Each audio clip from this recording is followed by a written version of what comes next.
못된 놈이 그 방송에 나와서 그런 식으로 매도를 해버리니까 그럼 내가 그거 앉아서 뭐 방법이 없지.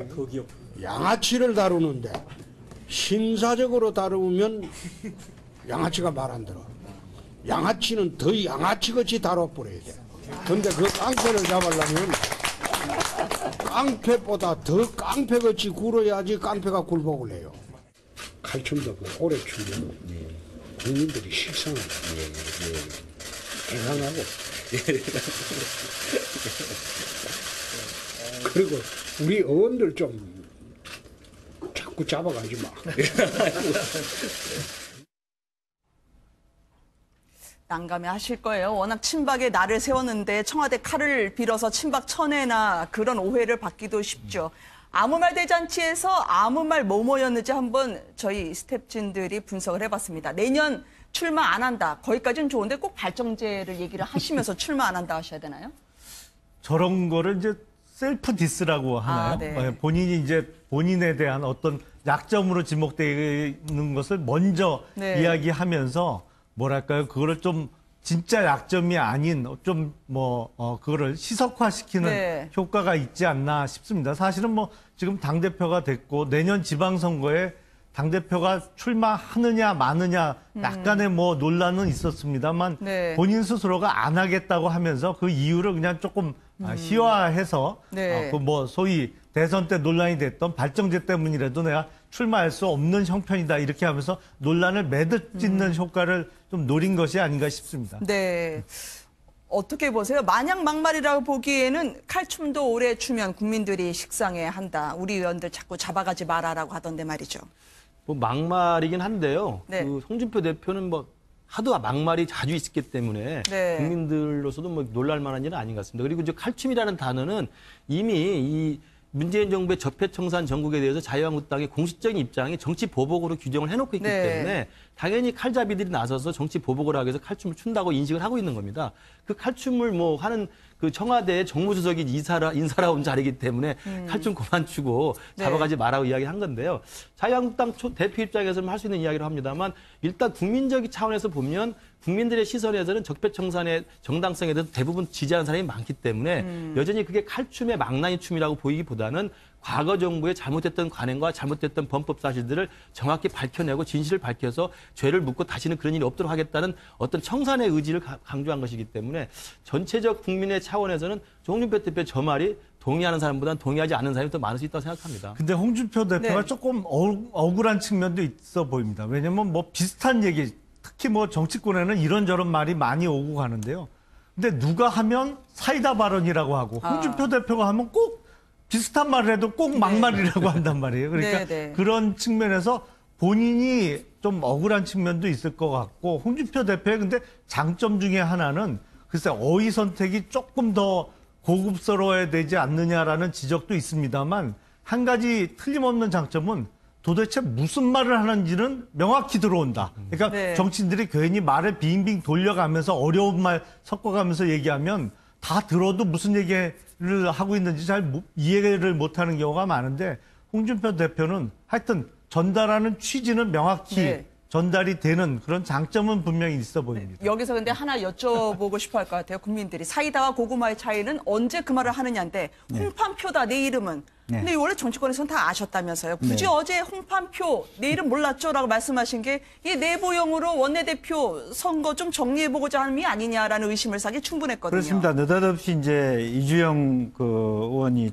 출마를 예정하고 있는데 그것은 이주영 의원하고 상관이 없는 일이다. 이렇게 얘기를 함으로써 오히려 역으로 상당히 본인이 내세우는 김성태 의원보다는 이주영 의원이 이길 가능성이 많구나. 굉장히 견제해야 되겠구나. 이렇게 의혹을 갖게 만드는 그런 측면이고 사실 대부분 다 그때 당시는 어쨌든 그 당시에 어떤 뭐 판사가 주요하게 관여하는 부분이기 때문에 뭐 그 내용 자체를 가지고 이제 꺼낸다는 것은 사실은 조금 더 서로 멋지건 그래서 이주영 의원은 지금 반발도 하지 않는 그런 상태에 있는 것 같습니다. 네.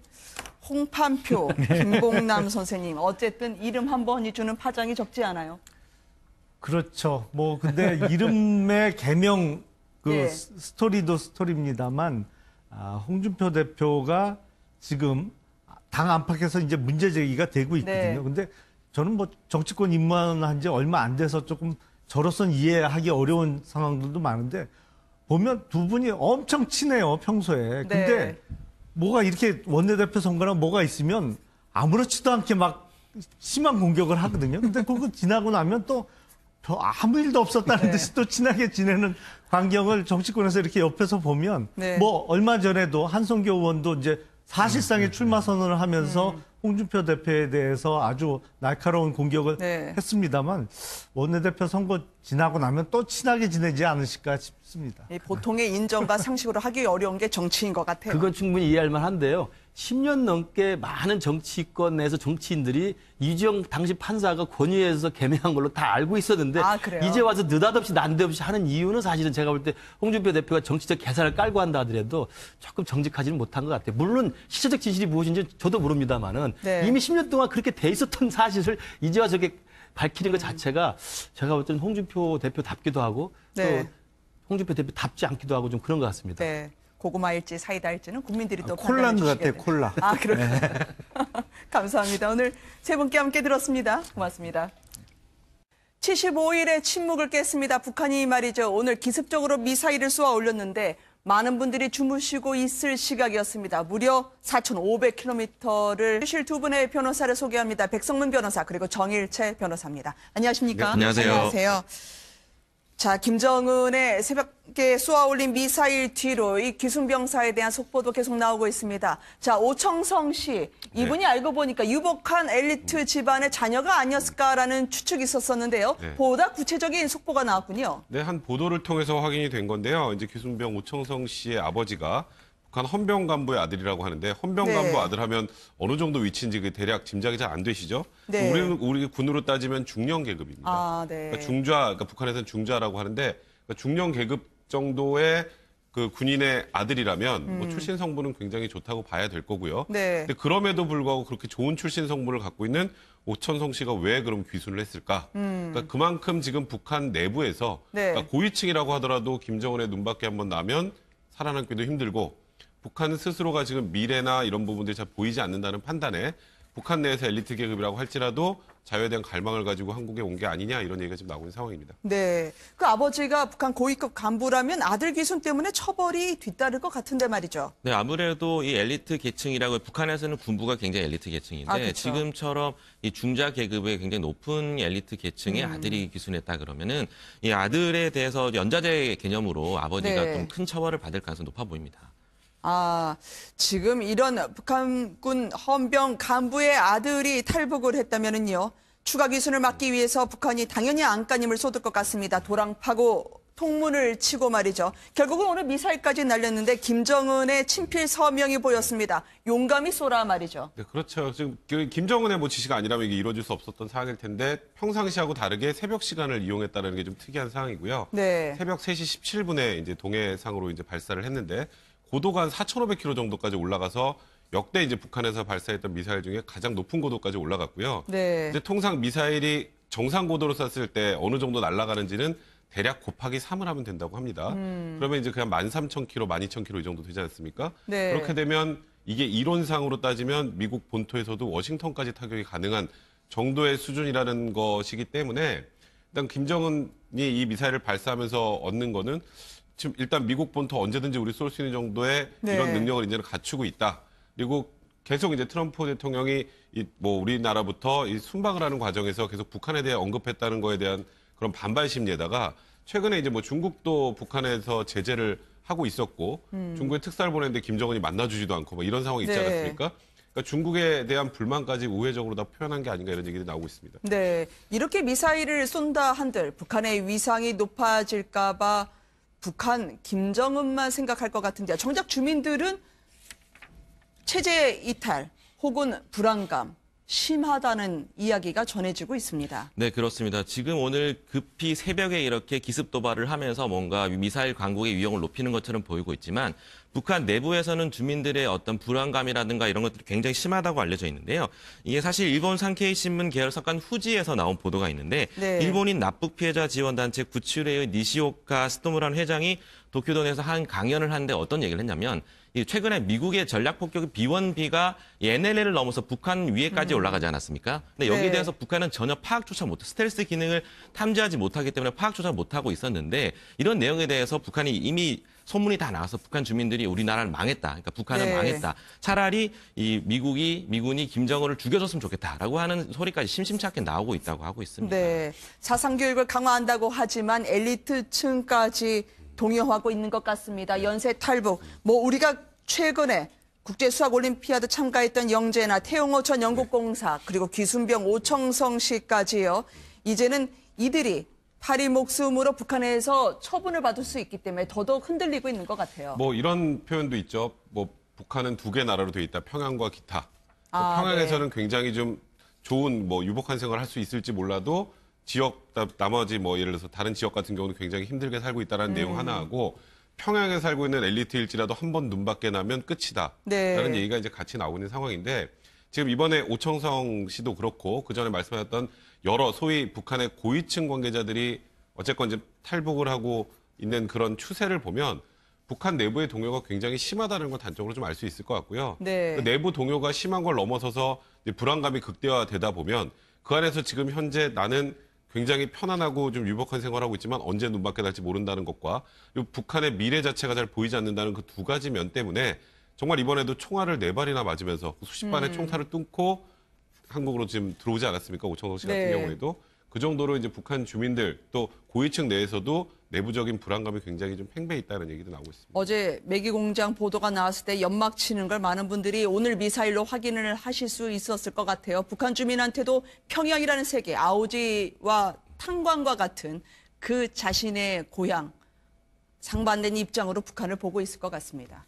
네, 사실 이게 북한 같은 평양과 지방이 굉장히 차이가 많이 난다고 알려져 있는데요. 네. 북한 인구 전체가 2,500만 명 정도가 되는데 평양에는 한 280만 명 정도가 있습니다. 출신 성분이 좋고 엘리트들이 살고 있다고 알려져 있는데 평양은 네. 사실 외부적으로 봤을 때는 좀 뭔가 선전용으로는 그럴듯한 도시. 사실 내부적으로는 알 수 없지만 그럴듯하게 식량 사정 같은 경우에도 배급도 상대적으로 잘 되고 있다고 알려져 있는데 반대로 지방 아오지 같은 곳에서는 정말 굶어 죽고 사람들이 힘들게 살아가고 있습니다. 네. 그래서 또 재미있는 부분은 예전에는 이런 어떤 체제에 대해서 어떤 가난 때문에 탈북을 많이 했다 그러면 지금은 그렇지가 않죠. 엘리트들이 많이 탈북하고 있는데 이거는 단순히 어떤 경제적인 문제뿐만 아니라 자유에 대한 갈망도 점점 더 커져가고 있고 남한에 대한 동경도 커져가고 있다는 점을 약간 반증하는 증거라고 볼 수 있습니다. 네. 본인이 이제 본인에 대한 어떤 약점으로 지목되는 것을 먼저 네. 이야기하면서 뭐랄까요? 그거를 좀 진짜 약점이 아닌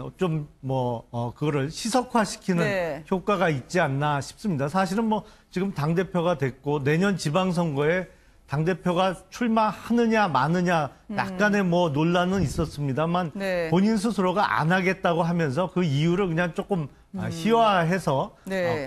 소위 대선 때 논란이 됐던 발정제 때문이라도 내가 출마할 수 없는 형편이다 이렇게 하면서 논란을 매듭 짓는 효과를 좀 노린 것이 아닌가 싶습니다. 네.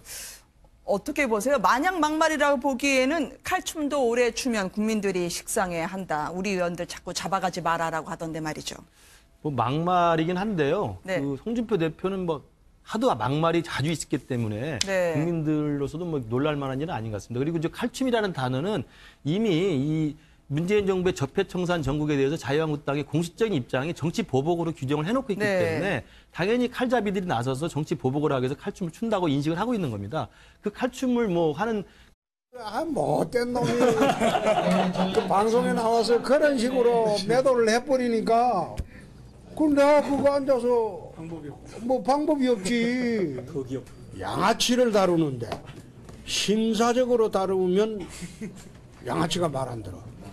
양아치는 더 양아치같이 다뤄버려야 돼. 근데 그 깡패를 잡으려면 깡패보다 더 깡패같이 굴어야지 깡패가 굴복을 해요. 칼춤도 오래 추면 국민들이 식상하다.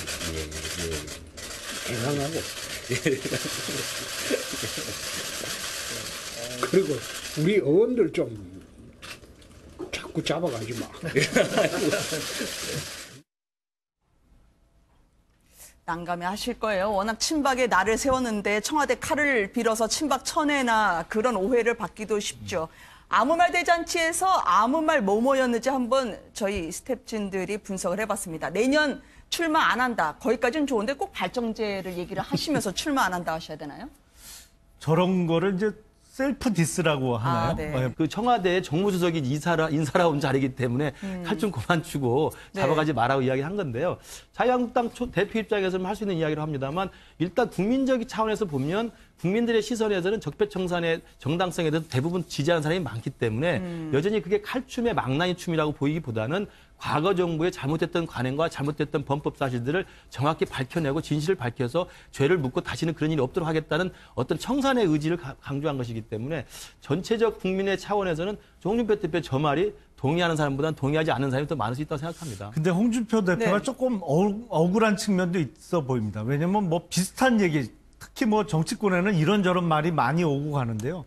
근데 누가 하면 사이다 발언이라고 하고 홍준표 대표가 하면 꼭 비슷한 말을 해도 꼭 막말이라고 한단 말이에요. 그러니까 네. 그런 측면에서 본인이 좀 억울한 측면도 있을 것 같고 홍준표 대표의 근데 장점 중에 하나는 글쎄 어휘 선택이 조금 더 고급스러워야 되지 않느냐라는 지적도 있습니다만 한 가지 틀림없는 장점은 도대체 무슨 말을 하는지는 명확히 들어온다. 그러니까 네. 정치인들이 괜히 말을 빙빙 돌려가면서 어려운 말 섞어가면서 얘기하면 다 들어도 무슨 얘기를 하고 있는지 잘 이해를 못하는 경우가 많은데 홍준표 대표는 하여튼 전달하는 취지는 명확히 전달이 되는 그런 장점은 분명히 있어 보입니다. 여기서 근데 하나 여쭤보고 싶어 할 것 같아요. 국민들이. 사이다와 고구마의 차이는 언제 그 말을 하느냐인데 홍판표다 내 이름은. 근데 원래 정치권에서는 다 아셨다면서요. 굳이 어제 홍판표 내 이름 몰랐죠? 라고 말씀하신 게 이 내부용으로 원내대표 선거 좀 정리해보고자 하는 게 아니냐라는 의심을 사기 충분했거든요. 그렇습니다. 느닷없이 이제 이주영 의원이 출마를 예정하고 있는데 그것은 이주영 의원하고 상관이 없는 일이다. 이렇게 얘기를 함으로써 오히려 역으로 상당히 본인이 내세우는 김성태 의원보다는 이주영 의원이 이길 가능성이 많구나. 굉장히 견제해야 되겠구나. 이렇게 의혹을 갖게 만드는 그런 측면이고 사실 대부분 다 그때 당시는 어쨌든 그 당시에 어떤 뭐 판사가 주요하게 관여하는 부분이기 때문에 뭐 그 내용 자체를 가지고 이제 꺼낸다는 것은 사실은 조금 더 서로 멋지건 그래서 이주영 의원은 지금 반발도 하지 않는 그런 상태에 있는 것 같습니다. 네. 홍판표, 김봉남 선생님. 어쨌든 이름 한 번이 주는 파장이 적지 않아요. 그렇죠. 뭐 근데 이름의 개명 스토리도 스토리입니다만 홍준표 대표가 지금 당 안팎에서 이제 문제 제기가 되고 있거든요. 근데 저는 뭐 정치권 입문한 지 얼마 안 돼서 조금 저로서는 이해하기 어려운 상황들도 많은데 보면 두 분이 엄청 친해요, 평소에. 근데 뭐가 이렇게 원내대표 선거나 뭐가 있으면 아무렇지도 않게 막 심한 공격을 하거든요. 근데 그거 지나고 나면 또 아무 일도 없었다는 듯이 또 친하게 지내는 광경을 정치권에서 이렇게 옆에서 보면 뭐 얼마 전에도 한성교 의원도 이제 사실상의 출마 선언을 하면서 홍준표 대표에 대해서 아주 날카로운 공격을 했습니다만 원내대표 선거 지나고 나면 또 친하게 지내지 않으실까 싶습니다. 보통의 인정과 상식으로 하기 어려운 게 정치인 것 같아요. 그건 충분히 이해할 만한데요. 10년 넘게 많은 정치권 내에서 정치인들이 이주영 당시 판사가 권위에서 개명한 걸로 다 알고 있었는데